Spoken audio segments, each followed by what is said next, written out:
புதிய தமிழகம் கட்சி தேர்தலில் மூலமாக மட்டுமே ஒரு சமுதாய மாற்றத்தை உருவாக்க வேண்டும் என்று உருவாக்கப்பட்ட கட்சி அல்ல.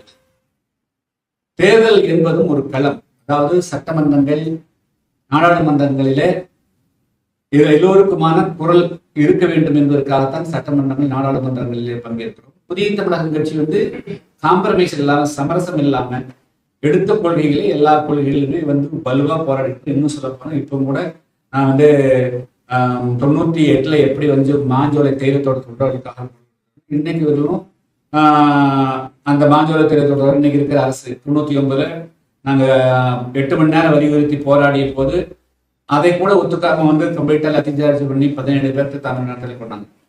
இன்னைக்கு 600 குடும்பங்களை அனாதைகளாக அவர்கள் எப்படி கேட்டுக்கிட்டாருன்னு சொல்லிட்டு மாநிலம் வெளியேற்ற முயற்சிக்கிறாங்க. அதை ஏற்று கூட நானே சென்னை மதுரை வழக்கு தொடுத்து நானே ஆஜராயிட்டு, நான் நேற்று கூட போய் அந்த வழக்கை போயிட்டு வரக்கூடிய 14ஆம் தேதி வழக்கு. ஆனால் தமிழ்நாட்டில் என்ன சொல்ல போனா, அதாவது சமுதாய ரீதியான அதிகமான வெற்றியை பெற்றிருக்கக்கூடிய கட்சி புதிய தமிழகம் கட்சி தான். கொள்கை அளவில் அதாவது பார்வையுள்ள அதாவது கண் கூட ஒரு மிகப்பெரிய சமுதாயத்தை விழிப்புணர்வு ஆக்குறது, அடிமையா விடுதலை பண்றது, சாதி குடும்பங்களை தடுக்கிறது, இதுல புதிய தமிழகம் கட்சி மிகப்பெரிய வெற்றி பெற்றது.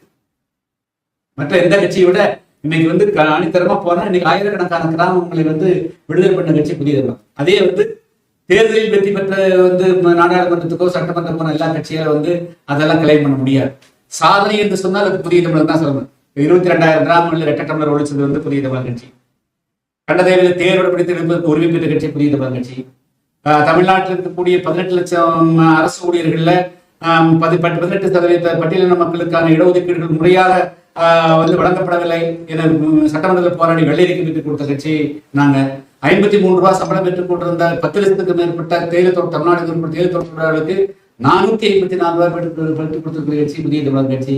சோ இது மாதிரி அடுக்கடுக்க ஒன்னொன்னா பாத்தீங்க அப்படின்னா புதிய தமிழகம் மட்டும்தான் வரலாறு உண்டு, புதிய தமிழகம் மட்டும்தான் சாதனைகள் உண்டு.